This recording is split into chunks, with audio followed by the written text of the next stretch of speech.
तो अगले लेक्चर में हमने डिस्कस किया था about the preparation of alkenes. आज हम पढ़ेंगे about the chemical properties of alkenes. तो पहली बात देखें कि अल्कीन्स जो होते हैं ना, they are highly reactive as compared to alkane. अगर आप अल्कीन और अल्केन की रिएक्टिविटी को कंपेयर करें तो अल्कीन और अल्केन्स की अगर हम रिएक्टिविटी को कंपेयर करें तो इससे क्या होता है कि ये जो कार्बन कार्बन सिंगल बॉन्ड है तो इट रिप्रेजेंट द अल्केन। ये किसको रिप्रेजेंट करती है? अल्केन को। और carbon carbon double bond, this double bond represent that this is the alkyne. क्या है ये? अल्कीन। तो सिंगल बॉन्ड हमेशा सिग्मा बॉन्ड होता है, जबकि डबल बॉन्ड में क्या होता है? एक सिग्मा बॉन्ड होता है और दूसरा पाई बॉन्ड होता है। तो दिस पाई बॉन्ड, ये जो पाई बॉन्ड है ये क्या होता है? This is a weak bond. Pi bond क्या है? वीक बॉन्ड है। तो मैंने यहाँ पे कह दिया कि अल्कीन्स आर हाईली रिएक्टिव। क्यों हाई रिएक्टिव हैं? क्योंकि अल्कीन में पाई बॉन्ड होता है जो एक फीक बॉन्ड है, जो एक क्या है? वीक बॉन्ड, कमज़ोर बॉन्ड है। क्योंकि पाई बॉन्ड तो हमेशा साइड वाइज ओवरलैपिंग से बनता है, साइड वाइज ओवरलैपिंग से बनता है। इसी वजह से हम बोलते हैं कि अल्कीन्स की रिएक्टिविटी, अल्कीन की रिएक्टिविटी जो है वो अल्केन से ज़्यादा है, क्योंकि अल्केन में सिंगल बॉन्ड होता है सिग्मा, और सिग्मा क्या है? एक स्ट्रॉन्ग बॉन्ड है, जबकि पाई क्या है? वीक बॉन्ड है। अभी वीक क्यों है? क्योंकि इसमें साइड वाइज ओवरलैपिंग होती है, इफेक्टिव ओवरलैपिंग नहीं होती। जैसे अगर मैं यहाँ पे कह दूँ कि मेरे पास ये एक पी ऑर्बिटल और दूसरा ये पी ऑर्बिटल, अभी जब ये कोई बॉन्ड बनाएंगे ना तो इसमें जो ओवरलैपिंग होगी दैट इज़ साइड वाइज।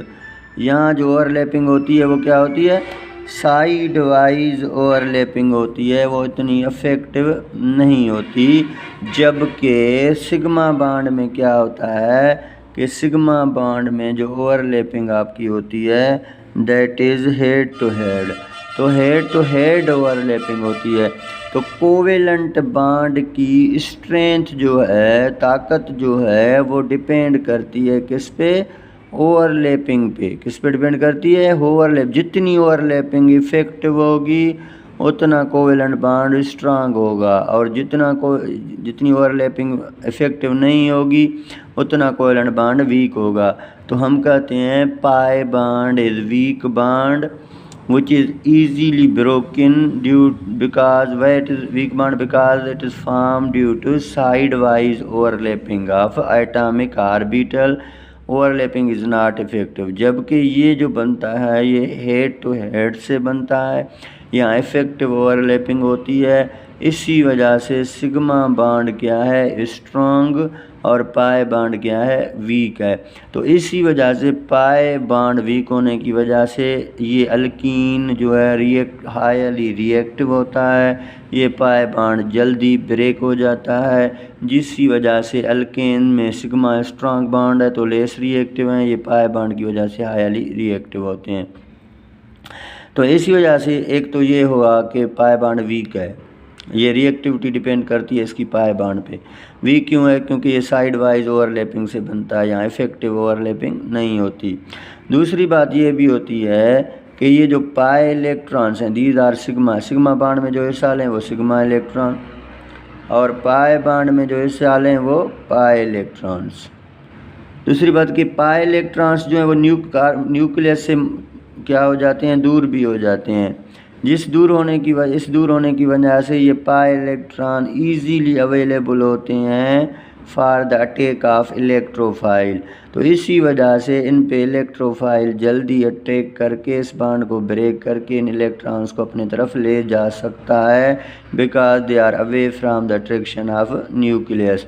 तो ये दो चीज़ें जिस पे पाई बॉन्ड कमज़ोर होने की वजह से पाई इलेक्ट्रॉन दूर होने की वजह से ये दो चीज़ें अल्कीन को हाईली रिएक्टिव बना देती हैं, जिसकी वजह से alkanes are highly reactive than alkenes. लेकिन सिग्मा बॉन्ड आने की वजह से, स्ट्रांग बॉन्ड होने की वजह से सिग्मा इलेक्ट्रॉन बिल्कुल न्यूक्लियस के करीब होती हैं। हेड टू हेड ओवरलैपिंग है, स्ट्रेंथ ऑफ ओवरलैपिंग बहुत ज़्यादा ताकतवर बॉन्ड है, तो ये जल्दी ब्रेक नहीं होता। इसी वजह से alkanes less reactive while alkenes are highly reactive due to presence of weak bond that is pi bond. अभी क्यों वीक है ये आपने समझ लिया। तो इसी तरह हमने केमिकल प्रॉपर्टीज़ पढ़नी है अल्कीन्स की। तो अल्कीन के जो मेन रिएक्शन होते हैं, अल्कीन जो मेन रिएक्शन देता है that is electrophilic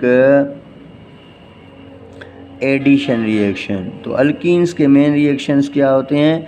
electrophilic addition reactions. Alkenes undergo electrophilic addition reactions, जहां आपका इलेक्ट्रोफाइल अटैक करके पाई बॉन्ड को ब्रेक करता है।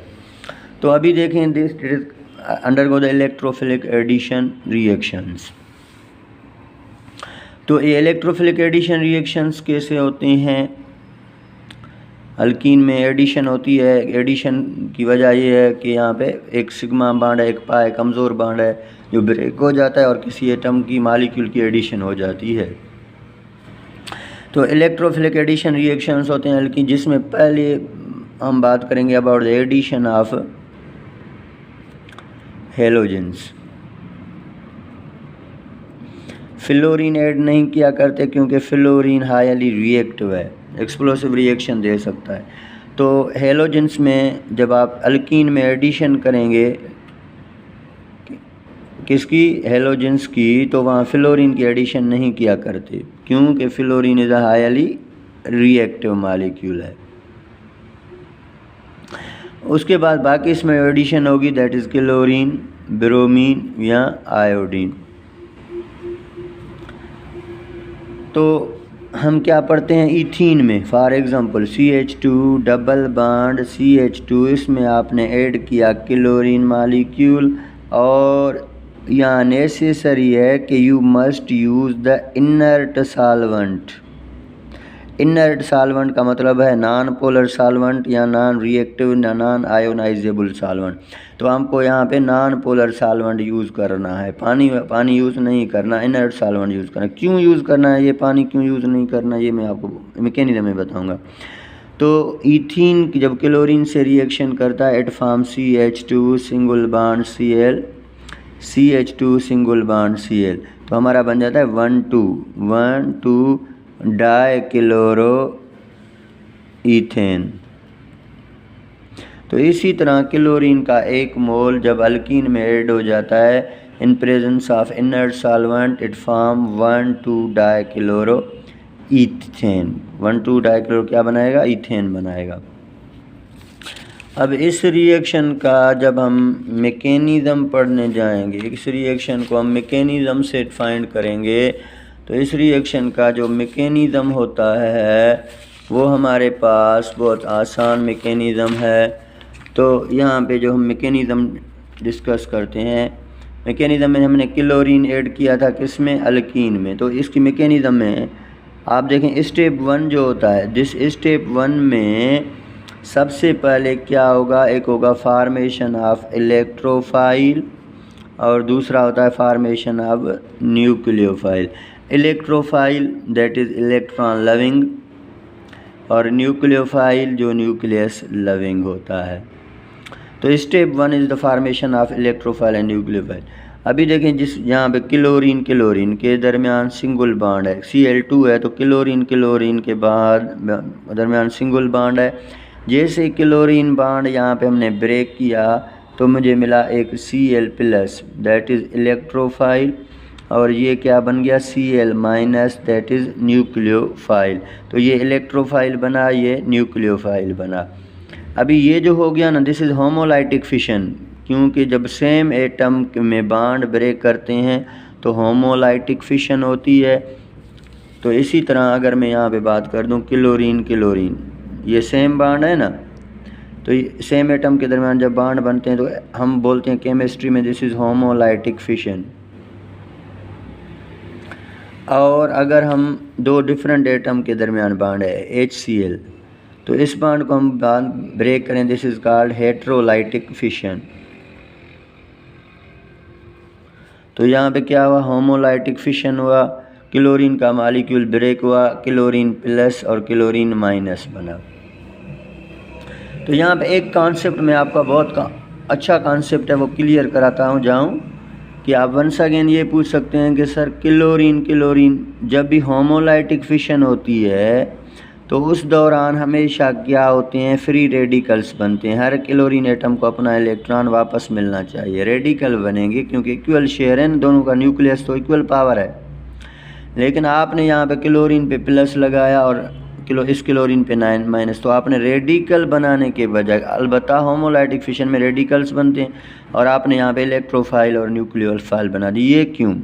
क्योंकि इलेक्ट्रॉन तो इक्वली शेयर है, हर किसी को बॉन्ड ब्रेक होने के बाद वापस मिलना चाहिए।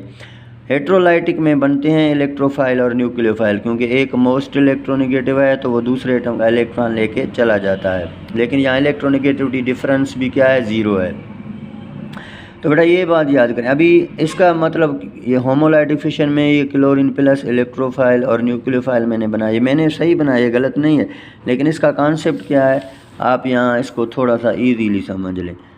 अभी देखें, ये क्लोरीन के दरमियान जब ये बॉन्ड था तो क्लोरीन के दरमियान इलेक्ट्रॉन तो इक्वली शेयर है, बिल्कुल आपकी बात सही है। अब ये क्लोरीन का मॉलिक्यूल जब अल्कीन पे अटैक करने जाता है तो अटैक करने के बाद ये जो पाई इलेक्ट्रॉन्स हैं, ये पाई इलेक्ट्रॉन इसको रिपल करते हैं, इन इलेक्ट्रॉन पेयर को रिपल करते हैं। इस रिपल्शन की वजह से ये पेयर ऑफ इलेक्ट्रॉन एक क्लोरीन से दूसरे क्लोरीन की तरफ भाग जाते हैं टू मिनिमाइज द रिपल्शन, जिसकी वजह से जब बॉन्ड ब्रेक होता है तो ये पेयर इसका हो जाता है। तो it is due to repulsion of pi electron of alkene that the the formation of electrophile and formation of nucleophile.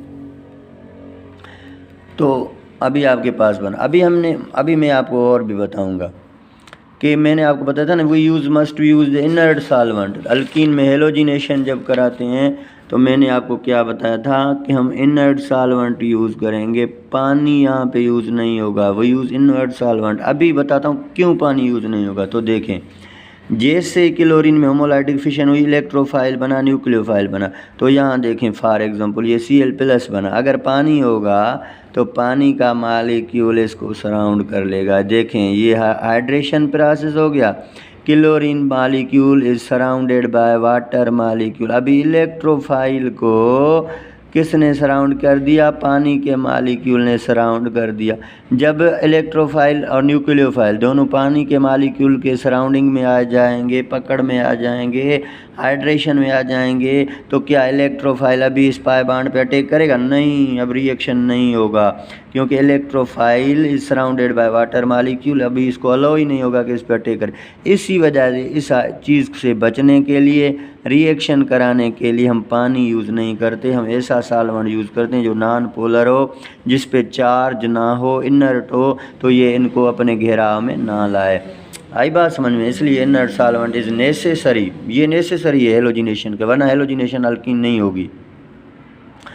उसके बाद स्टेप 2 में क्या होगा कि ये जो इलेक्ट्रोफाइल होता है ये अटैक करता है on the pi bond of, pi bond किसके पाई बॉन्ड पे, अल्कीन के या ईथीन के पाई बॉन्ड पे अटैक करेगा इलेक्ट्रोफाइल, और अटैक करके जो आयन बनाता है दैट इज़ कार्बोनियम आयन। क्या बनाता है बेटा? इलेक्ट्रोफाइल अटैक करके क्या बनाता है? कार्बोनियम आयन बनाता है।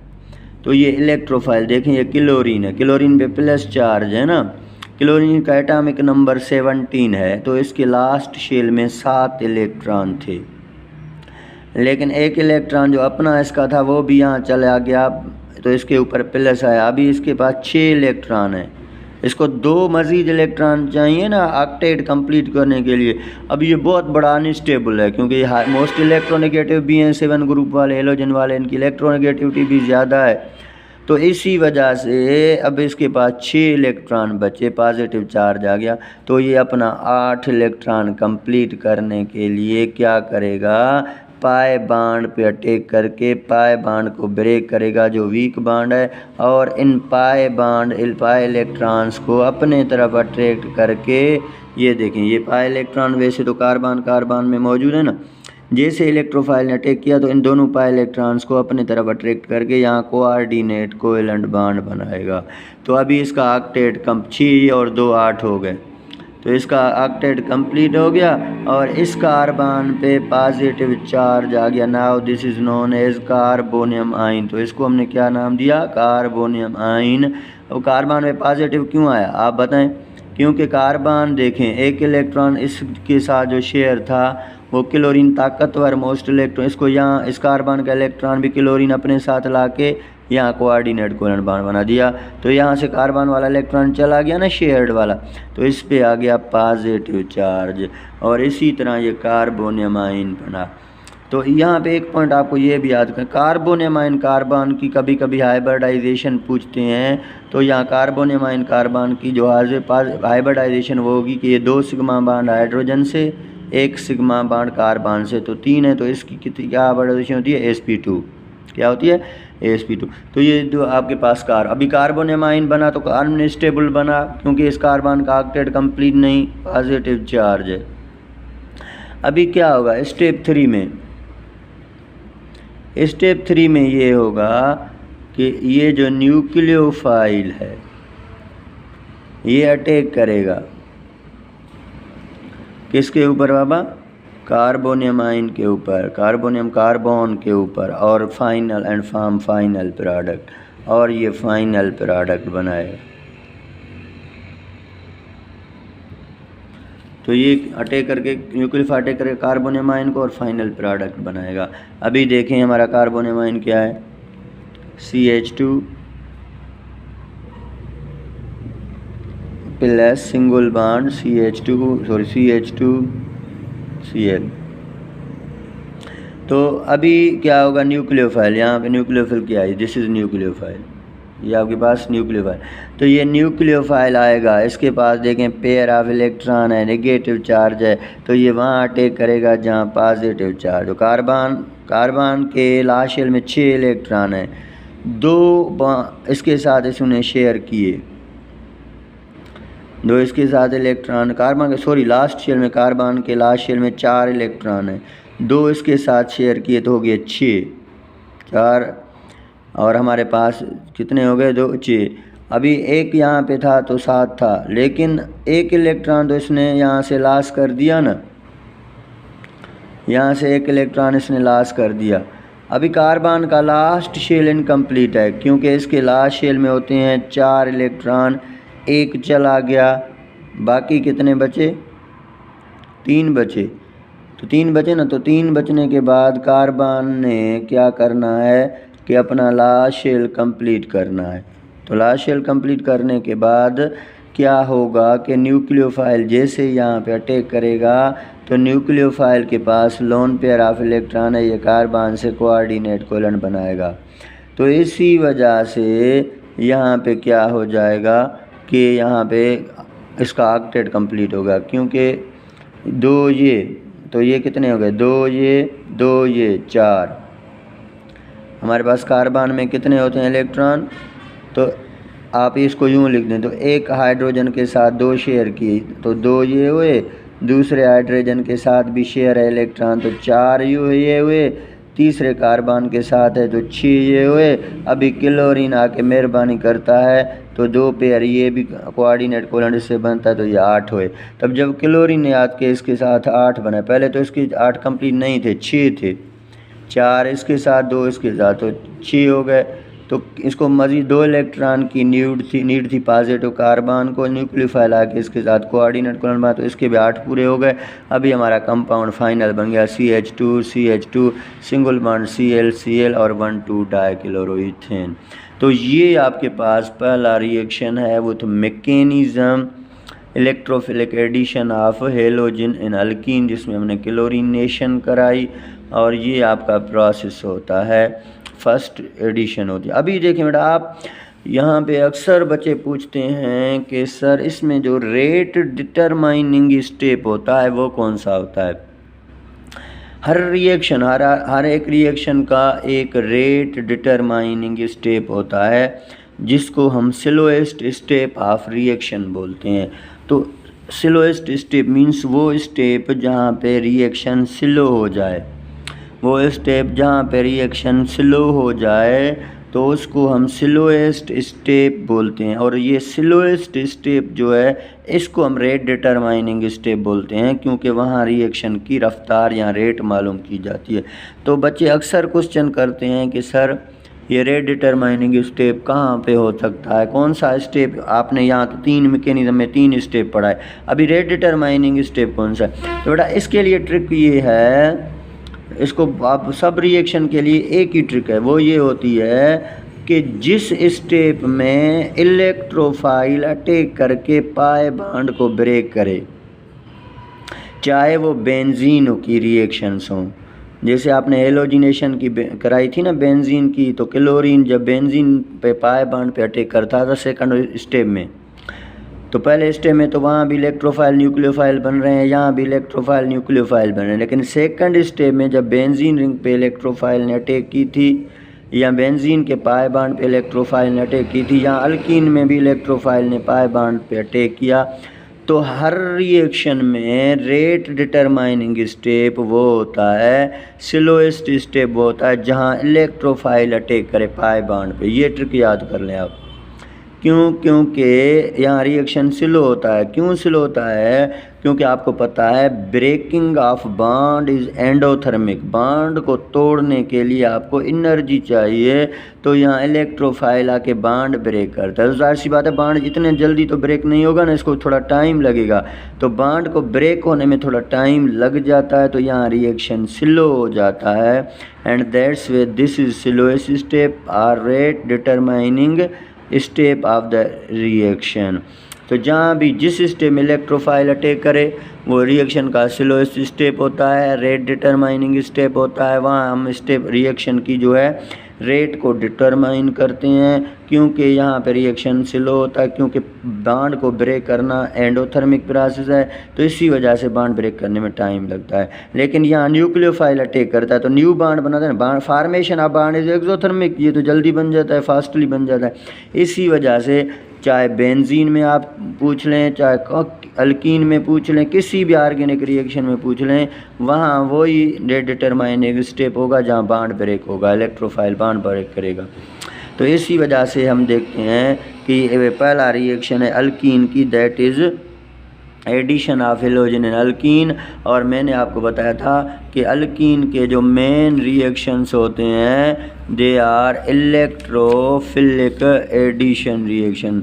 तो अल्कीन मेनली कौन सा रिएक्शन देता है? Electrophilic addition reaction. तो एडिशन रिएक्शन हो गया, देखिए यहाँ पे एडिशन हुई ना क्लोरीन की, आपके पास यहाँ क्लोरीन की क्या हो रही है? एडिशन हो रही है। तो इसी वजह से हम बोलते हैं this is known as electrophilic addition, क्योंकि क्लोरीन की एडिशन हो रही है। तो आप कहेंगे सर एडिशन बोल दें सिंपली, इलेक्ट्रोफिलिक एडिशन क्यों बोलते हैं, इलेक्ट्रोफिलिक वर्ड क्यों यूज़ करते हैं? तो इसका बड़ा रीज़न ये, वाई वी कॉल्ड इलेक्ट्रोफिलिक, इसको इलेक्ट्रोफिलिक इसलिए बोलते हैं क्योंकि ये रिएक्शन इनिशिएट तब होता है जब इलेक्ट्रोफाइल अटैक करता है और पाई बॉन्ड, तो this reaction is initiated by electrophile, इसी वजह से इसको इलेक्ट्रोफिलिक एडिशन बोलते हैं। तो ये आपका पहला रिएक्शन है alkyne reaction halogens. Next reaction भी हम अल्कीन के डिस्कस करेंगे। अगर कोई भी इसमें डिफ़िकल्टी हो तो आप कमेंट में पूछ लें।